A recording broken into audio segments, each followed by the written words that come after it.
Nurdin, jadi dengan istilah tasawuf itu, karena saya juga pernah membaca beberapa buku sejarah itu seperti tokoh Nasruddin Hoja atau Nasruddin Hoja yang di Turki itu, yang menuliskan buku tentang Abu Nawas, tentang sufi humor.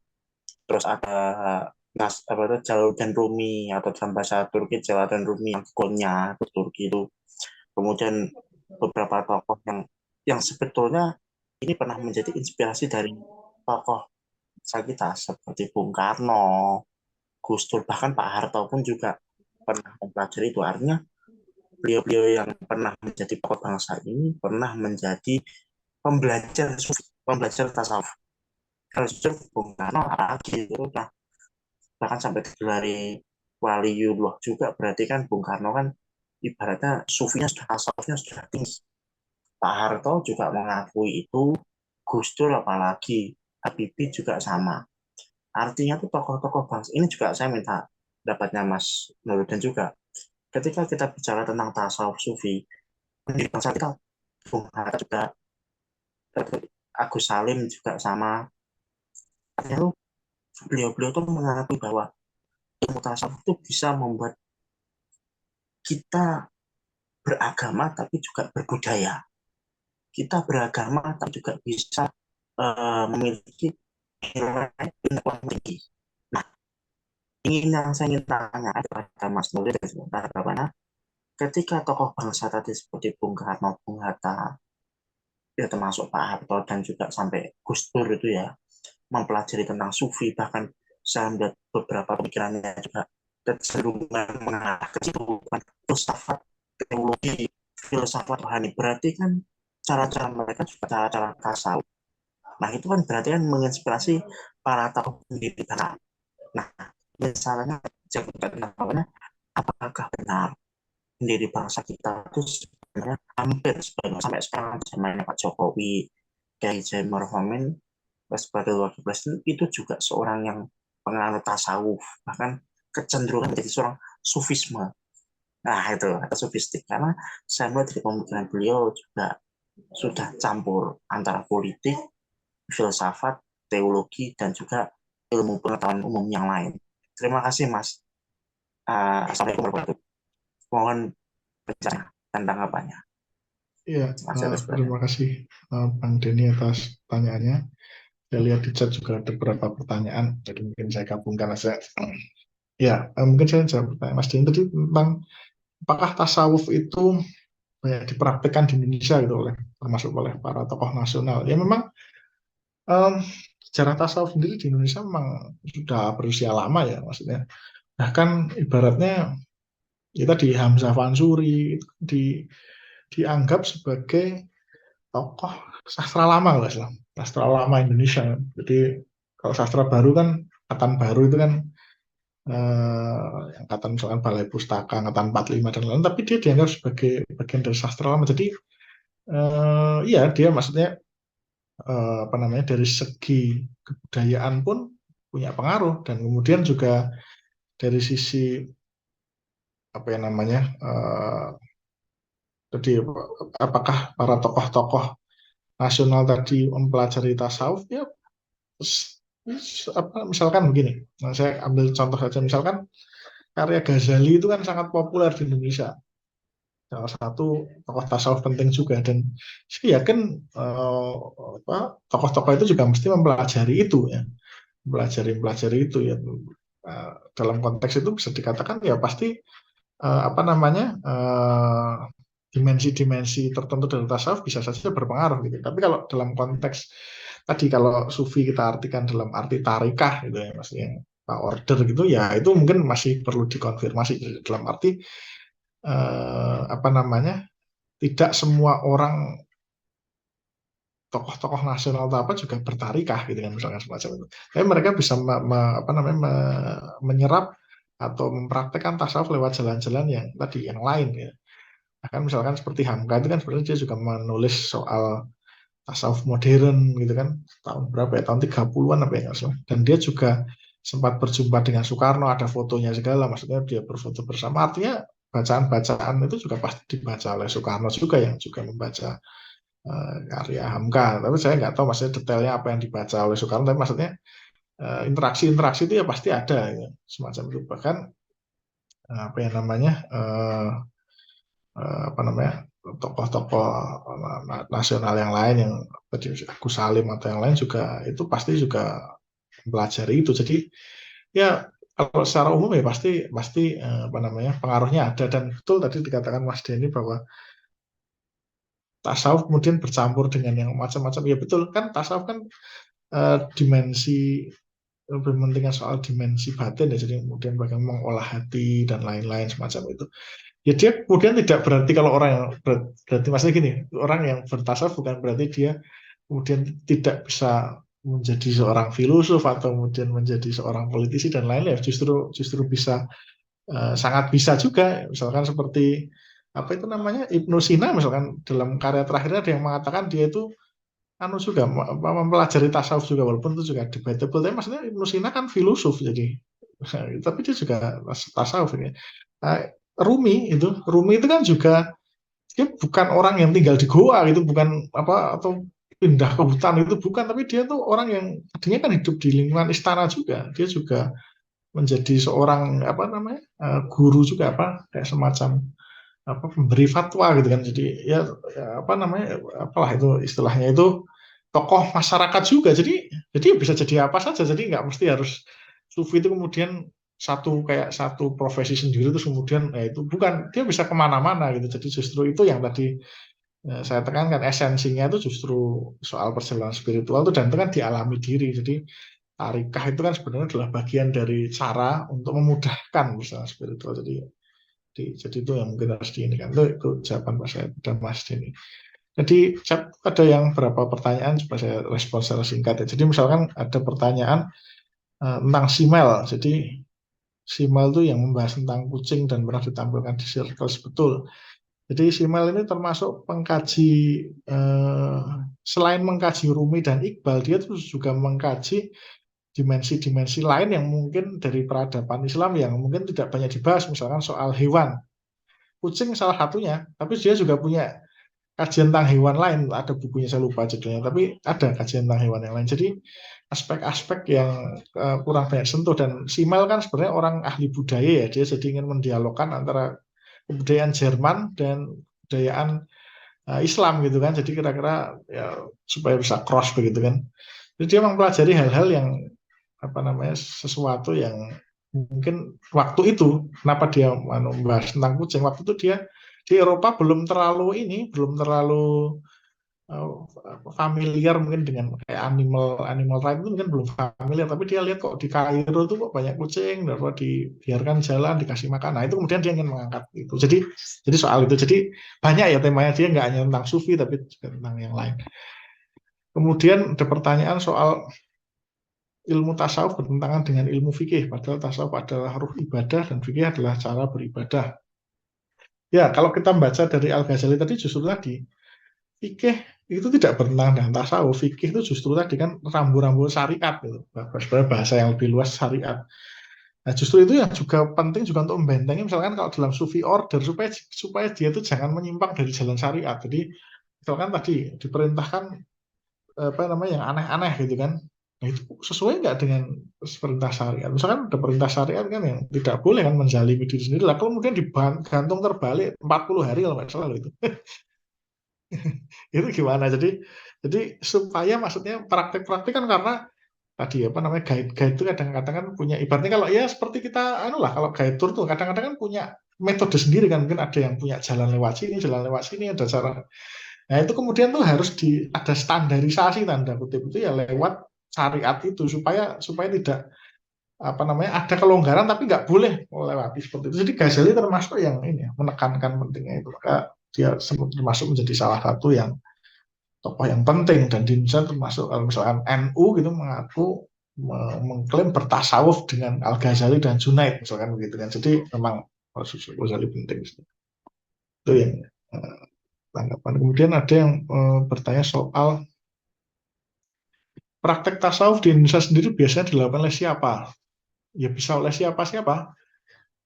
Tapi kalau yang dalam arti tarikat ya mungkin ya yang mengikut tarikat, di Indonesia juga banyak tarikat, termasuk tadi ya, apa namanya tarekat yang apa ya tadi kena masalah hukum tadi ya karena pelecehan seksual tadi ya.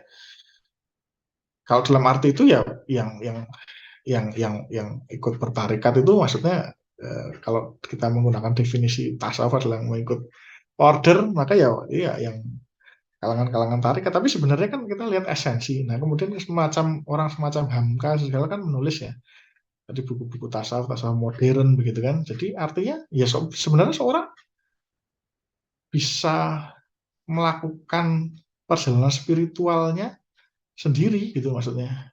Asalkan dia tadi apa ya namanya melalui proses-proses yang apa namanya yang sudah apa namanya sudah disebutkan dalam berbagai buku misalkan tentang bagaimana cara maksudnya gini bagaimana cara membersihkan hati teknik-tekniknya semacam itu kan itu bisa dilakukan sendiri maksudnya gitu kan supaya kita bisa merasakan pengalaman jadi ya bisa apa namanya maksudnya gini, kalau tarikat kan kita jelas bisa melihat ada zahirnya ada orang bergabung mungkin dalam dalam persaudaraan. Tapi kan kalau mengamalkan ini, kalau secara individual ya bisa bisa banyak orang tanpa tanpa apa namanya kita bisa mengetahui pastinya. Tapi misalkan kalau orang yang membahas tasawuf, misalkan salah satu yang banyak membahas itu ya Hamka misalkan itu kan secara akademik gitu kan. Sebenarnya bukan secara akademis sih dia populer lebih populer karena bahasanya lebih mudah. Nah, juga ada juga yang sekarang disebut sebagai misalkan urban sufism gitu kan. Urban sufism itu sebenarnya maksudnya masyarakat kota yang kemudian ya tadi haus akan spiritualitas kemudian mereka mencoba mencari yang apa tuh namanya ya apa namanya ya kayak diskusi tentang sufi atau kemudian bahkan ikut tarekat ya itu juga kita bisa mengatakan berarti dalam konteks ini banyak juga di kalangan sufi yang sekarang misalkan adalah orang-orang urban misalkan itu. Tapi apakah kemudian orang-orang yang rural enggak ya enggak. Ya semua itu bisa sebenarnya. Cuman kalau kita melihat ada itu kan ada istilah akademik ya. Tren urban sufism itu kan maksudnya berarti ada orang-orang perkotaan yang ya tadi seperti juga orang barat tadi secara material mungkin mereka sudah mapan tapi kemudian mereka kok merasa hampa, hampa kemudian mereka mencari jadi ya bisa bermacam-macam gitu ya. Kemudian ada juga pertanyaan majelis zikir juga bagian dari tasawuf. Ya mungkin bisa iya bisa tidak. Jadi apa namanya zikir salah satu cara supaya untuk apa namanya apa namanya mendekatkan diri pada Tuhan begitu kan. Tapi kalau majelis zikir ini, kalau tadi kita menggunakan klasifikasi bahwa majelis zikir itu sebagai sebuah tarikat kan bukan juga gitu kan maksudnya.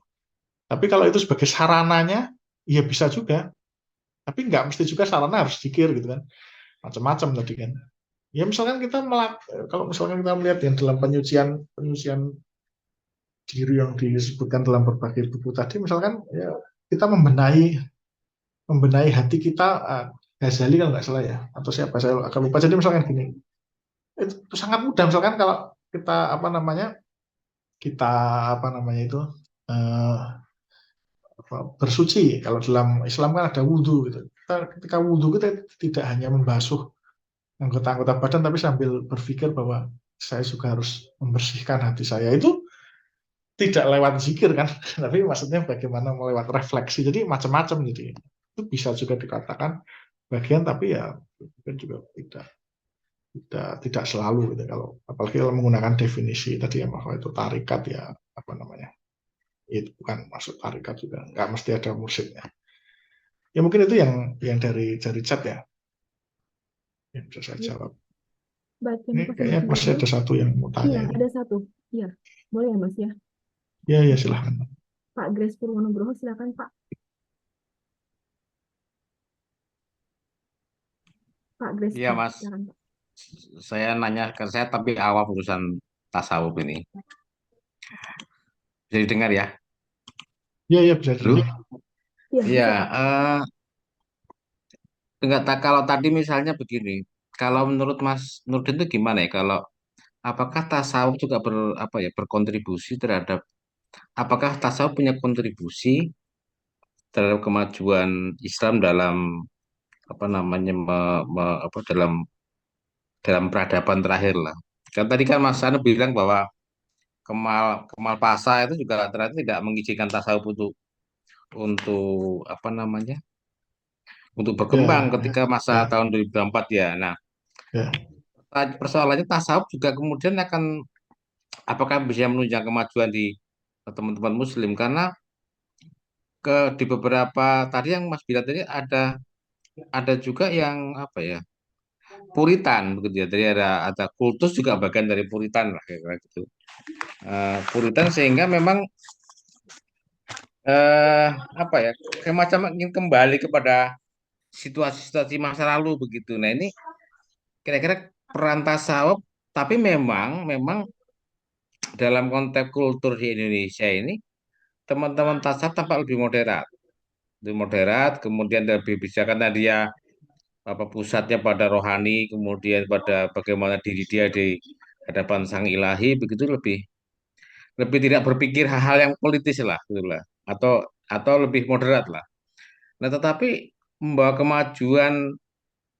terhadap kemajuan peradaban Islam sendiri yang ini menurut saya perlu komentar gini kira-kira komentarnya seperti apa apakah punya peran yang kuat karena ini pengaruhnya besar juga jadi ketika di Khilafah Utsmaniyah itu penyokong terbesarnya kelompok tasawuf sebenarnya gitu loh bukan kelompok-kelompok yang sekarang-sekarang ribut itu enggak kelompok tasawuf jadi yang paling menyokong itu sehingga wajar ketika si Kemal itu kemudian menghapuskan itu gitu loh nah tapi belakangan ini juga berkembang lagi nih saya lihat itu loh. Nah ini apakah memang ini juga jangan-jangan juga bisa menjadi faktor untuk memajukan peradaban Islam yang lebih moderat gitu loh. Gimana Mas komentar soal itu Mas? Silakan Mas. ya. Terima kasih atas komentarnya Pak Kris Purwonogoro. Jadi eh, memang maksudnya gimana ya? Tasawuf kan apa? Mungkin yang pertama bahwa tasawuf itu kan dilandasi oleh filosofi cinta ya. Jadi dan dia melihat alam, maksudnya realitas yang di sekeliling kita material itu kan sebenarnya adalah manifestasi dari nama dan sifat ya. Jadi ya sebenarnya natural juga apa namanya untuk dia itu untuk bersikap yang lebih bijak ya terhadap realitas di sekelilingnya karena sebenarnya semua itu kan eh, manifestasi atau tanda-tanda ilahi juga. Makanya kan kemudian dalam tasawuf misalkan alam itu dipandang sebagai berkah ya.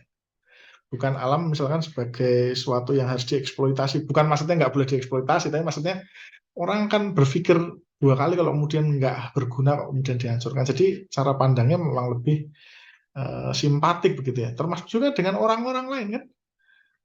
Apa namanya dengan orang-orang lain itu adalah apa namanya ciptaan Allah juga. Jadi kemudian mereka berinteraksi itu ya berbasis dengan cinta kan begitu.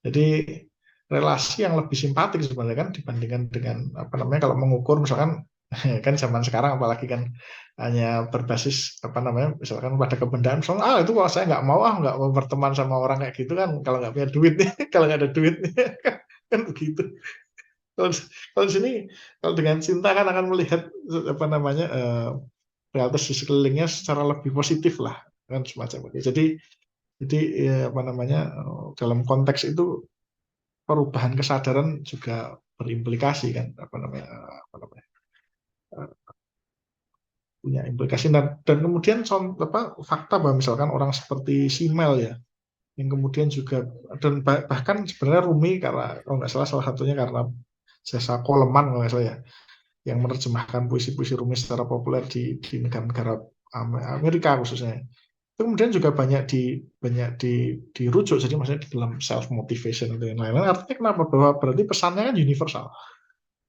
di orang-orang seperti Simal pun sampai sampai mati pun juga setahu saya dia tetap tidak apa namanya tidak masuk Islam misalkan tapi dia apa namanya dia melihat ajaran-ajarannya itu ya universal ya ajaran-ajaran yang ya memang itu penting gitu loh maksudnya ya saya terpengaruh oleh itu termasuk juga tadi kalau ketika dia menjadi yang best seller di Amerika dan lain-lain yang menunjukkan bahwa ya memang penting itu sebagai bagian dari hasanah peradaban umat manusia yang penting misalkan untuk memperbaiki diri hati kemudian ya, apalagi zaman sekarang kan era apa itu namanya banyak stres dan lain-lain itu kan penting itu yang pertama yang kedua tadi terkait dengan Ataturk menutup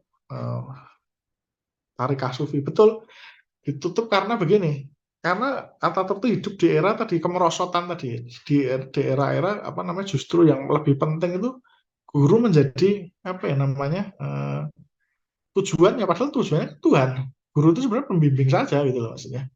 Jadi kemudian yang kita sendiri harus merasakan, bukan diri kita dihilangkan kemudian melayani guru, wah itu salah itu kan semacam itu. Nah kemudian di era Ottoman itu sendiri kan waktu itu ada empat kelompok, maksudnya empat kelompok itu maksudnya empat kalangan intelektual. Yang pertama itu kelompok sufi, yang kedua itu kelompok ulama secara umum, yang ketiga itu intelektual yang disebut sebagai saintis, maksudnya saintis itu adalah jebolan-jebolan universitas, dan kemudian apa itu satu lagi itu sebenarnya intelektual, tapi intelektual apa ya namanya, intelektual populer, jadi dia mengembangkan berbasis pada jurnalisme, jadi dia bukan lulusan universitas kan begitu kan, tapi dia apa namanya, dia jurnalis seperti penulis begitu ya.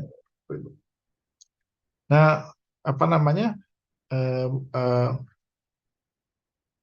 ketika apa namanya ketika zaman Atatürk itu memang tadi Sufi tadi seperti saya bilang dia lebih yang order itu ya tarikah itu lebih menekankan pada dimensi yang rohani, tapi melupakan misalkan dimensi yang tadi senses apa panca indera, dan kemudian misalkan penggunaan akal begitu kan.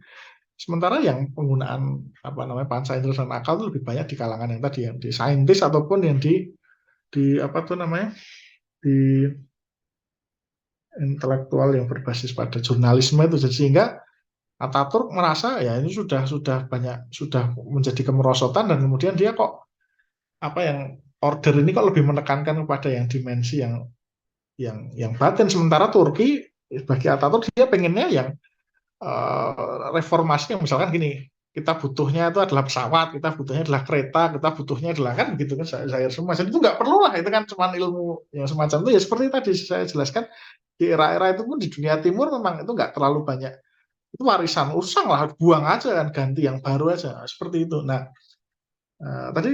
tapi yang menarik adalah ada reformasi sufi juga sebenarnya. Said Nursi sebelum bahkan Ottoman sudah runtuh, dia itu sebenarnya sudah menyerukan agar dibangun apa yang disebut sebagai madrasah az-Zahra, artinya sistem pendidikan yang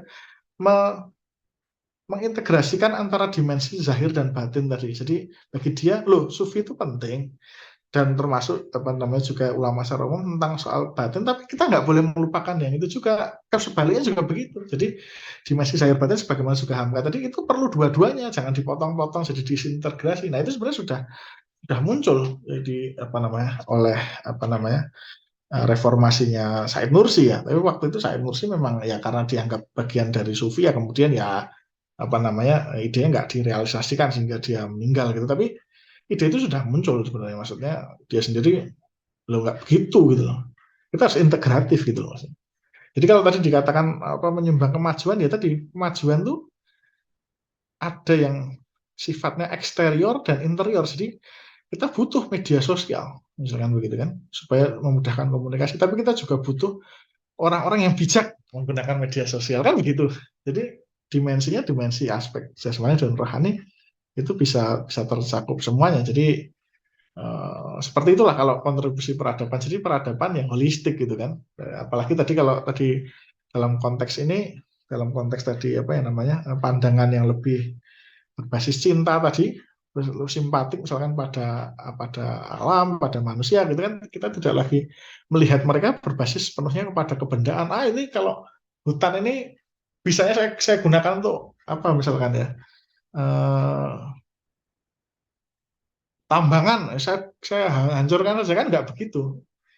Nah, begitu juga dengan manusia tadi, misalnya wah kalau sini saya nggak, nah itu kan juga sama kebendaan. Jadi kalau itu nggak menguntungkan saya ya nggak saya support ya kan. Kalau itu menguntungkan saya nggak, kalau saya ya saya support. Jadi kelasnya bukan seperti itu. Jadi kalau peradaban tadi kalau kaitannya dengan kemajuan peradaban, yang peradaban butuh dua-dua. Di fungsi sufi dalam konteks kalau kita apa namanya kita stretchkan pada dia menekankan pada dimensi interior ya, jadi memang peradaban kontemporer butuh dua-duanya. Jadi yang interior itu baik, eksteriornya juga baik. Seperti juga itu yang dikemukakan, kalau tadi mau menggunakan Rumi itu sendiri, bukan orang yang, makanya tadi kan, kalau di masa kemerosotan itu beda lagi, tapi kalau Rumi sendiri bukan orang yang kemudian tinggal di gua, bukan begitu, kemudian supaya saya rohaninya bagus, sudah saya tinggalkan aja semua yang enggak, dia tinggal kehidupan istana, dia kemudian juga bergumul dengan masyarakat, dia juga menjadi penasihat tokoh masyarakat. Nah, artinya apa? Jadi nggak ada masalah gitu. Yang penting kita masuk ke kita bergumul dengan dunia itu, tapi dengan jiwa yang baru, kan itu. Jadi sebenarnya kita tidak melihat secara sepotong-sepotong begitu, tapi justru itu bagian yang integral. Nah, jadi menurut saya begitu ya. Jadi makanya tadi perlu juga dibedakan antara esensi dengan yang sudah kemerosotan. Dan kemerosotan pun Ataturk melihat itu karena sebagai pemimpin kan dia politis kan langsung, wah udah hapus saja. Tapi kalau tadi sebagai pemikir, ada di India seperti Muhammad Iqbal, ada di Turki seperti Said Nursi, ada juga Sanusi itu di wilayah Libya sana, di Jazirah Afrika, di Nusantara juga banyak gitu kan. Itu sebenarnya yang kritik-kritik seperti itu harus diinternalisasi sehingga kita bisa membangun peradaban yang holistik. Mungkin itu ya tanggapan saya, Pak. Terima kasih.